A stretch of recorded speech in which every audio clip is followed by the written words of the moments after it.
Voici une histoire écrite par Nicolas de Hirsching, illustrée par Jean Claverie, édition Bayard Poche, collection J'aime lire de 6 à 10 ans, et qui s'appelle Le mot interdit. Cette histoire a commencé un mercredi après-midi. J'étais à la maison avec mon grand frère et je m'ennuyais. Je n'avais pas envie de lire, ni envie de dessiner, ni envie de regarder la télé. J'aurais bien taquiné mon frère, mais il faisait ses devoirs. Et il fallait le laisser tranquille. Alors il m'est venu une idée. Si je faisais des farces au téléphone? Bien sûr, mes parents me répètent souvent: ne touche pas au téléphone, ce n'est pas un jouet, ça coûte cher. Mais que voulez-vous? Je ne suis ni très sage, ni très obéissant, et tant pis pour les promesses que j'ai faites. Je décroche l'appareil et je compose plusieurs chiffres au hasard sur le cadran. Un 2 pour commencer, un 0, un 5, un 6, un 3 et encore un 6. Au bout d'un moment, j'entends une sonnerie et quelqu'un décroche. Allô? Ici la société Tout Gratis. Que puis-je pour votre service? Moi, j'ai décidé de me moquer de mon correspondant. Aussi, je réponds: Bonjour, je voudrais parler à monsieur la grenouille. Il n'y a pas de la grenouille chez nous, dit la voix. Ici, c'est la société Tout Gratis. J'essaie de rester sérieux et je dis: Elle a un nom bizarre, votre société. Absolument pas, fait la voix. Nous nous appelons Tout Gratis car nous offrons à nos clients tout ce qu'ils veulent et gratuitement. C'est simple, n'est-ce pas? Là, je commence à me demander si la personne n'est pas, elle aussi, en train de se moquer de moi. Vous donnez tout gratuitement. C'est impossible, aucune société ne fait ça. La nôtre, si. Vous vous inscrivez? Moi? M'inscrire? Oui, donnez-nous votre nom, et aussitôt, vous deviendrez un de nos clients. Vous pourrez nous commander tout ce que vous voulez, sauf de l'argent, bien sûr. Finalement, je suis ravie et j'accepte. Mon nom est Thierry Valotto. Très bien, répond la voix. Maintenant, je dois vous faire connaître le seul règlement que vous devez suivre. Il est absolument interdit de commander des objets dont le nom se termine par le son heure. Tiens, c'est curieux ça. Et si je le fais quand même? La voix me répond d'un ton sinistre. Il y a deux possibilités. Ou vous rendez tous les objets qu'on vous a donnés, du premier jusqu'au dernier, ou bien vous êtes condamné à travailler tout le reste de votre vie sur la planète Tixar. Vous fabriquerez des objets dans nos usines. En entendant ça, je ne suis pas très rassurée, mais je dis: après tout, je n'aurai qu'à faire attention. Je peux faire ma première commande? Mais bien sûr, vous avez droit à une commande par jour. Je réfléchis une seconde et je m'écrie: apportez-moi un camion en plastique. Alors, il se produit quelque chose d'extraordinaire. Une fumée bleue se met à sortir du récepteur de mon téléphone. Puis, elle prend la forme d'une bulle légère qui se pose sur le tapis. Enfin, elle disparaît, en laissant la place à un magnifique camion jaune avec des roues noires. C'est tout à fait incroyable. Je me rapproche du téléphone pour demander: dites-moi, comment vous faites? C'est un secret. Tous nos colis vous seront envoyés de cette manière et surtout, n'oubliez pas, le règlement. Pas d'objet dont le nom se termine par heure. Bien entendu, je ne dis pas un mot à mes parents de cette incroyable aventure. Après avoir bien joué avec mon camion, je le cache tout au fond de mon coffre à jouer. Le lendemain, je prends le téléphone et je compose mon numéro. 2, 0. La sonnerie retentit et j'entends la même voix que la veille. Allô, ici la société Tout Gratis. Que puis-je pour votre service? Un peu intimidée, je me présente. C'est Thierry Valto à l'appareil. La voix a l'air enchantée. Bonjour, monsieur Valto. Vous téléphonez sans doute pour avoir une nouvelle commande. Oui, c'est ça. Et que désirez-vous aujourd'hui? N'avez-vous pas envie d'un petit tracteur? J'ai failli dire oui, mais d'un seul coup, je me rappelle ce fameux règlement. Pas de mots finissant par heure. Alors je dis d'une voix très polie. Merci beaucoup, je n'en veux pas. Vous préférez un petit ventilateur? Non, je veux un avion. Là, au moins, je ne risque rien. Très bien, dit la voix. Un avion en forme de fusée avec 2 gros réacteurs, ça vous va? Encore un peu et j'allais accepter, mais je me rattrape juste à temps. C'est tout à fait ce que je ne veux pas.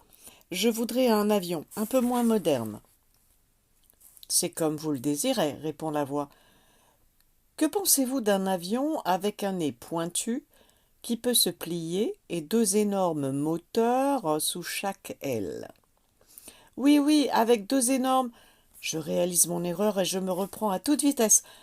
Non, je le veux avec 2 énormes hélices. Voilà, avec des hélices. La voix prend un ton rageur. Très bien, voici votre commande. Et le miracle s'accomplit encore une fois. Une fumée bleue jaillit du récepteur et se pose sur le sol. Quelques secondes après, elle se transforme en un merveilleux avion, flambant neuf. Je m'apprête à remercier poliment, mais au moment de parler, je m'aperçois que mon correspondant a déjà raccroché. Tout en jouant avec mon nouveau cadeau, je me dis « Méfiance ». La voix a cherché à me faire prononcer un de ces satanés mots qui se terminent par « heure ». Il faut que je sois très prudent. En effet, les jours suivants, chaque fois que je téléphone, la voix me tend des pièges en me disant « Cela vous plairait d'avoir un déguisement d'explorateur ?» ou bien « Je suis sûre que vous aimeriez avoir une mallette de docteur. » Vraiment? Vous n'avez pas envie d'une locomotive à vapeur? Mais je me méfie. Jamais je n'accepte de cadeaux sans avoir longtemps réfléchi, et jamais je ne me trompe. Mon coffre à jouets est déjà plein, et je suis obligée de ranger les nouveaux jeux dans mon armoire ou sous mon lit.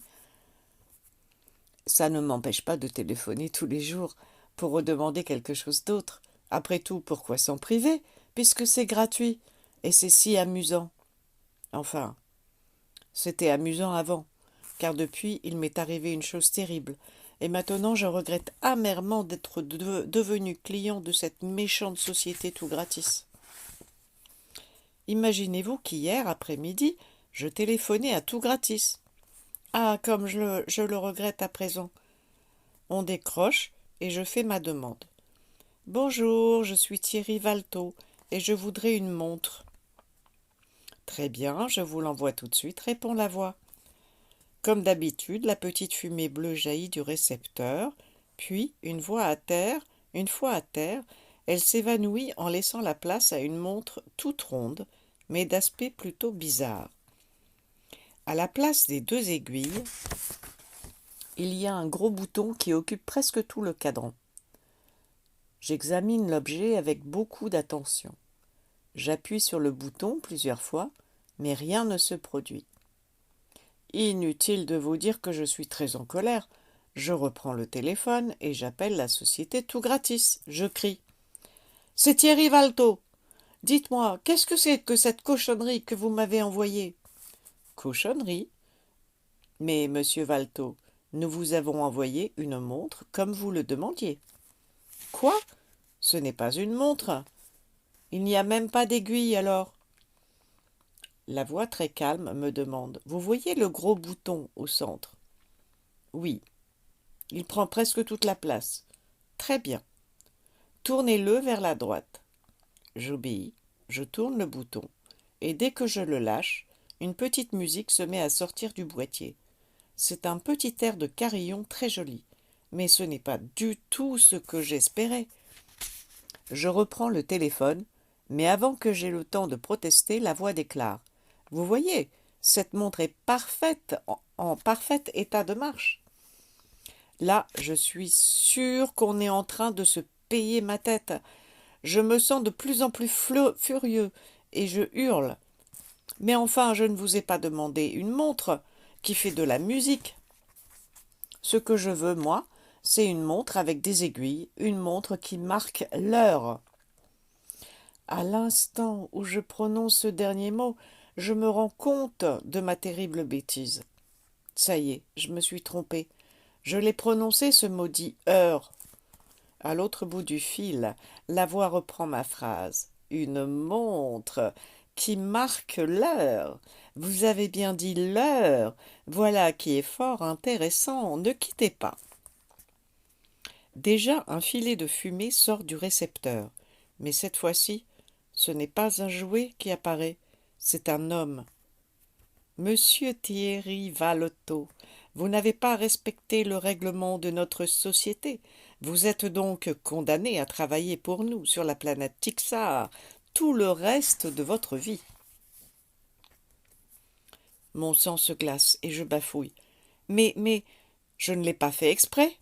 Aucune importance, me répond l'homme. Le règlement doit être appliqué. Mais enfin, monsieur, vous ne pouvez pas m'emmener comme ça. Vous ne pouvez pas me séparer de mes parents, de ma maison. Vous n'avez pas le droit. Au contraire, c'est vous qui n'avez pas le droit de refuser de nous suivre. Vous étiez prévenu. Maintenant, il faut payer votre erreur. À ces mots, je sens des larmes me monter aux yeux. Je comprends, maintenant, que cette société n'est pas aussi généreuse qu'elle le prétend.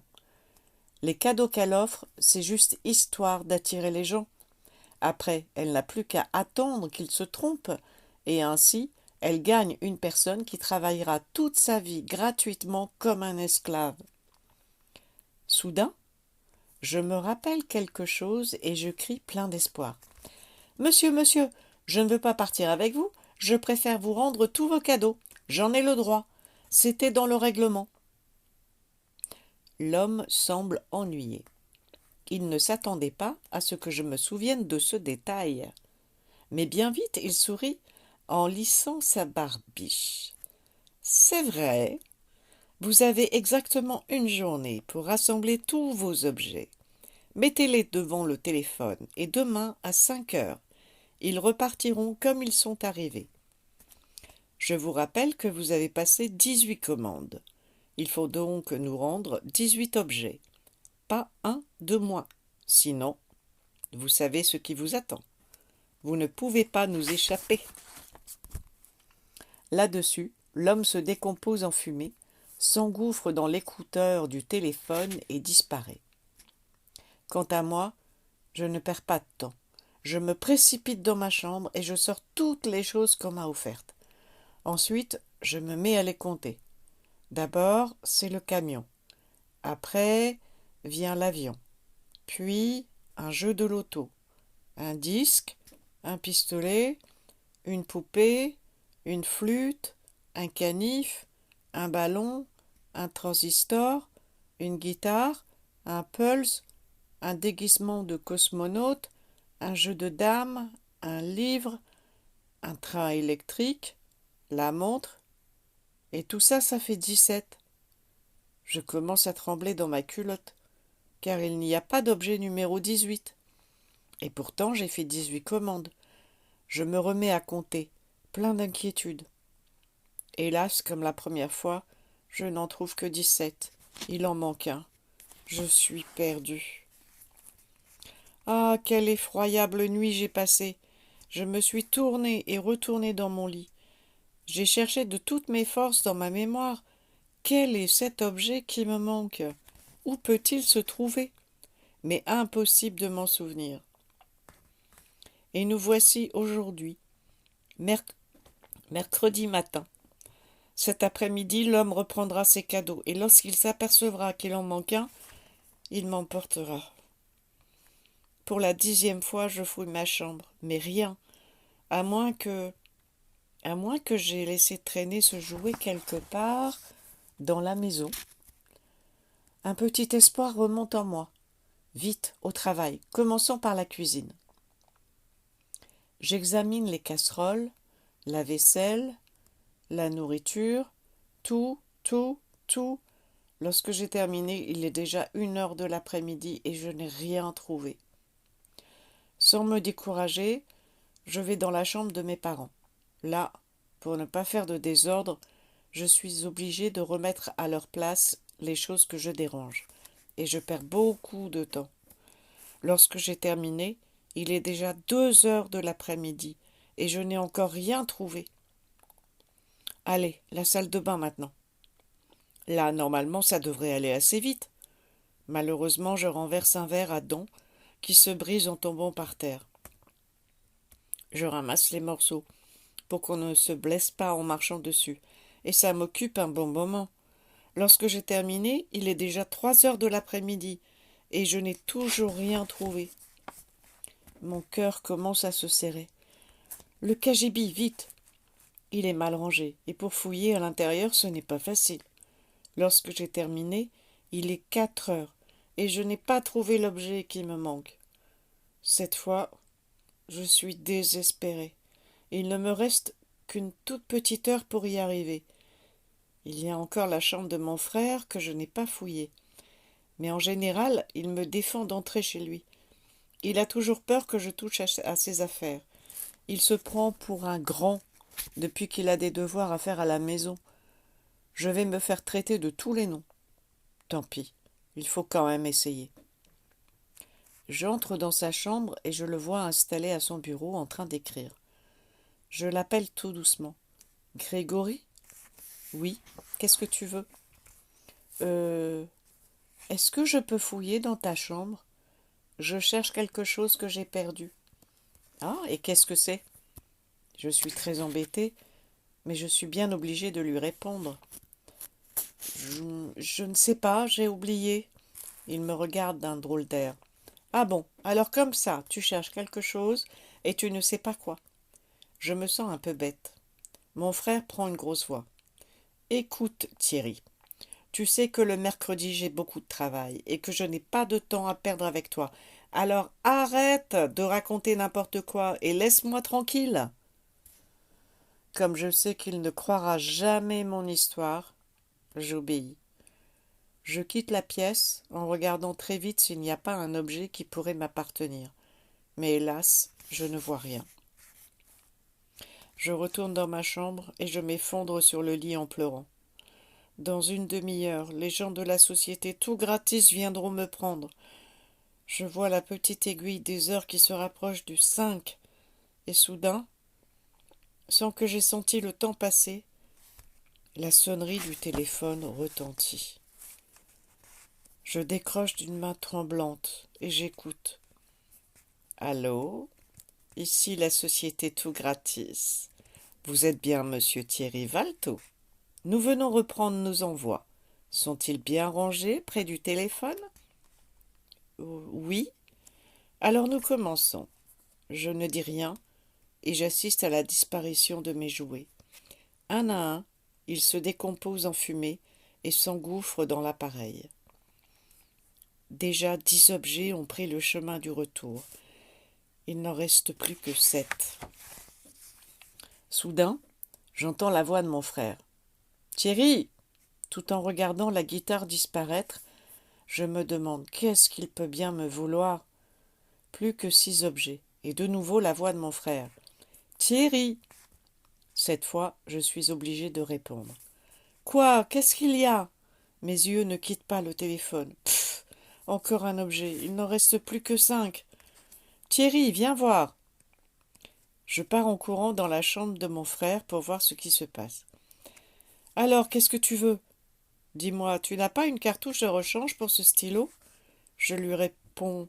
« Bien sûr que non, pourquoi est-ce que j'en aurais une ? » « Eh bien parce que c'est un stylo que j'ai trouvé dans ta chambre. » Et tout en disant ça, mon frère me montre un magnifique stylo que je reconnais immédiatement. C'est lui, c'est un des objets que j'ai commandé, c'est lui qui me manque. À toute vitesse, je prends le stylo des mains de mon frère et je cours vers le téléphone. Le dernier cadeau vient à peine de disparaître. Je colle mon stylo contre l'écouteur.